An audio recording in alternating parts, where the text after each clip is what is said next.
इस समय हम हैं कितलाना टोल के ऊपर। किसानों की जीत का जश्न जारी है। आज कितलाना टोल पर जीत का जश्न हुआ है। नाच गानों के साथ, ढोल नगाड़ों के साथ मान सम्मान समारोह है। हमारे साथ किसान नेता है। सबसे पहले तो आपको आंदोलन की अपनी बधाई। धन्यवाद, आपको भी बहुत बहुत बधाई। ये आंदोलन किसान आंदोलन के नाम से था, लेकिन जन जन के लिए आंदोलन था। और इस आंदोलन में केवल किसान शामिल नहीं थे, इसमें मजदूर, छोटा दुकानदार, व्यापारी, कर्मचारी, वकील, डॉक्टर, आईएएस और आईपीएस अधिकारी, रिटायर्ड, सभी लोगों का सहयोग था और सबके लिए ये आंदोलन था। किसानों ने शुरुआत की थी, इसलिए किसान आंदोलन का नाम दिया गया। हरियाणा में एक कहावत है, बकरी दूध तो देगी मिंगन करके। हाँ, वही सरकार पे लागू हुई है। मोदी के साथ ऐसा हुआ, क्या कहना चाहेंगे? नहीं, ये बिल्कुल सही बात है।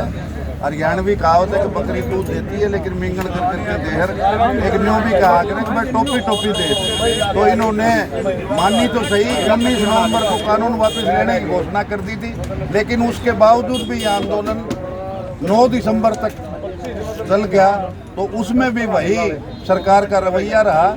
लेकिन सरकार को ये एहसास हो गया कि कर्मचारी की, किसान की, मजदूर की, मेरे आदमी की ताकत कितनी है।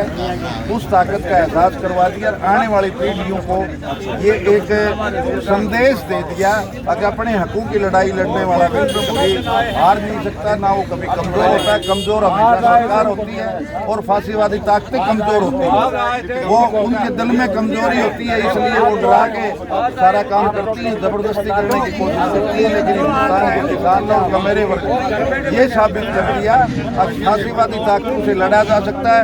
अहंकार को अनुशासन से, शांति से, धैर्य से आंदोलन करके हराया जा सकता है। ये बड़ी जीत है। और मैं तो बिजी हूँ। आंदोलन समाप्त हो गया है, आपको जीत की बधाई। लेकिन कुछ लोग कह रहे हैं कि शेर जब वार करता है एकदम पीछे हटता है, क्या कहना चाहिए? ना, शेर जब वार करता है एकदम पीछे हटता है, वो तो शेर की अपनी वो बात है। हम तो इसके सरकार से इस बात से खुश है। जिस तरह आपने अभी बताया था, बकरी मिंगनी तो दूध तो देगी, मिंगनी करके देगी। तो हम 12 महीने प्रधानमंत्री महोदय ने परेशान किए और आखिर में उन्होंने हमारी सारी बात मान ली। तो हम उनका धन्यवाद करते हैं। और ये जो आंदोलन है ये स्थगित किया है। हम 15 तारीख तक देख रहे हैं। हमारा जैसे भी अगर कहीं कोई क्या आप सरकार के साथ हैं? नहीं, सरकार के साथ और उसका तो ये तो हमारा पर्सनल आपको किसान है जो अच्छा काम करेगा। हम सरकार के साथ होने में वो उस बात से कोई मतलब नहीं। हम तो साधारण किसान हैं। किसान हमारे माँ बाप भी, दादा परदादा भी किसान थे, हम भी किसान हैं। और जो हमारी मदद करेगा, हमें सुविधा देगा, हम तो उसके साथ। मैंने आपका पूरा आंदोलन कवरेज किया है। काफी बार लाठियाँ पड़ती हैं और उम्र भी बहुत ज़्यादा नहीं लगता। नहीं, डर तो किस बात का? जाट के दिल में तो है, तो नाम की चीज़ तो है। आप जाट हैं, किसान? मैं पहले जाट हूँ, बाद में जाट नहीं डरता, किसान डरता है। नहीं, किसान भी नहीं डरता। किसान कौन इसमें 36 बरादरी के किसान और मजदूर तो कौन डरा बताओ? कहीं किसी ने नाम की तो चीज दिखाई। आपने पर्सनल मेरे से कुछ चाहिए नहीं कही। नहीं तो हम सब भी बहादुर हैं, किसी से डरते ही नहीं। हमारे हकों के लिए डरते नहीं और वैसे किसी को तंग करते नहीं। सरकार अब अंदर खाते जो है तैयारी कर रही है कि जो आंदोलन के अंदर अग्रणी थे उनका हिसाब किताब अब किया जाएगा। आपकी क्या रणनीति रहेगी? तो ठीक से हिसाब किताब किया जाएगा तो बात दूसरी बात। हम तो कोई पीछे हटने वाले हैं। करो तैयार, क्या है मर्द और तो कोई लेना है तो मर्द की हिसाब जब कहेंगे हम तैयार हैं। और हमारे भाई अमरेडी जी क्या कहना चाहेंगे?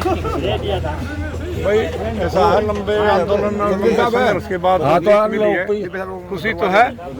लेकिन अब 15 तारीख को जो संयुक्त किसान मोर्चे की मीटिंग है, वो सारी परिस्थितियों को नज़र रखते हुए मतलब क्या आदेश करता है किसान मोर्चा, उसके आधार पर हम आगे आंदोलन में जाएंगे। तो उसी के आधार पर चलेंगे। जीत की तो खुशी है हमें, लेकिन ये तो पर्सनल व्यू है भाई, कौन किसके साथ है राजनीतिक, वो तो पर्सनल मतदाता का वो मत होता है। ये जरूरी थोड़े है भाई। सरकार ने अभी तक तो बहुत पेंडिंग मामले हैं हमारे, बहुत हमारे किसानों के दिल में दर्द रहेगा। गृह मंत्री के बेटे ने हमारे किसानों को मार दिया, वो हमारे दर्द तो है, वो रहेगा, वो तो लिख थोड़ी सकता है। आप भी किसान आंदोलन मैंने आपको काफी देखा है और स्वास्थ्य भी आपका थोड़ा ढीला लग रहा है, लेकिन मैं ढीला लड़ाई है गाँव में तो माहौल जो आपके विरोध में बनाया गया था उसको कैसे कंट्रोल किया? देखिए ये जो है कि वो माहौल कोई गाँव का सरकार का कुछ शरारती ये आंदोलन था तीन कृषि कानून जो अनचाहे असावधानिक रूप से किसानों के ऊपर थोपे गए और ये उसके विरोध में आंदोलन था। ये किसी जात का नहीं था, किसी धर्म का नहीं था, ये किसानी का आंदोलन था जो अनचाहे कानून असावधानिक रूप से थोपे गए थे। आंदोलन आपने किया, तीन काले कानून आए और उल्टे ले लिए, मतलब ये तो होगा दूसरे में काटा गया है। ऐसा है कि ऐसा नहीं है, तो दोनों पूरा कर रहा है। ये किसान को क्या मिला? कॉर्पोरेट, अरे बता रहा हूँ, कॉर्पोरेट का बहुत बड़ा हमला किसानी पर शुरू हुआ। वो खेती को अपना मुनाफा कमाने के लिए इस्तेमाल कर रहे थे और वो तीन काले कानून आए थे, उसके खिलाफ लड़ाई हुई। उससे पहले किसान मांग कर रहे थे भाई कर्जा मुक्त हो, क्योंकि 4 लाख किसान आत्महत्याएं करके मर चुके थे। खेती जो है ना घाटे का सौदा हो गया था। तो MSP जो स्वामीनाथन रिपोर्ट की रिकमेंडेशन है उसकी मांग कर रहे थे, कर्जा मुक्ति की मांग कर रहे थे। इन द मीन टाइम ये तीन काले कानून आ गए और कॉरपोरेट के दबाव में, world bank, international monetary fund के दबाव में ये लाए थे मोदी सरकार। तो ये बहुत बड़ी उपलब्धि है कि मोदी सरकार और पूरी वैश्वीकरण की नीति हिंदुस्तान के किसानों ने लागू नहीं होने दी, जो कॉरपोरेट के मुनाफे के लिए लागू करना चाहते हैं। उस लड़ाई में किसान एकजुट होकर कामयाब हुए हैं और ये आंदोलन से जुड़ी हुई चीज़ें, मुकदमे हैं, हमारे शहीदों को आर्थिक इमदाद की बात है, उसका आश्वासन भी दिया है और MSP के लिए कमेटी भी बनाई है। संयुक्त किसान मोर्चे के लोग इसमें शामिल भी किए हैं। आने वाले टाइम में ये किसान आंदोलन एकजुट होकर के मजदूरों का समर्थन है, मजदूरों के लिए भी लड़ेंगे जो 4 कोर्ट बनाए हैं, कानून खत्म किए हैं और आने वाले टाइम में MSP के लिए कमेटी जो बनी है, पूरे देश के किसानों के लिए MSP लागू किया जाएगा। 15 तारीख को फिर बैठे हैं संयुक्त किसान मोर्चा। ये थे किसान नेता जो लगातार 1 साल से भी अधिक समय तक संघर्ष कर रहे थे। इन्हें बहुत बड़ी जीत मिली है। किसान, मजदूर, आम आदमी की ये जीत थी और देखते हैं भविष्य में क्या होता है, सरकार किस प्रकार आगे हैंडल करती है। मेरे साथ वेद प्रकाश भारती के साथ मैं सुनील गोलपुरिया, धाकड़, हरियाणा।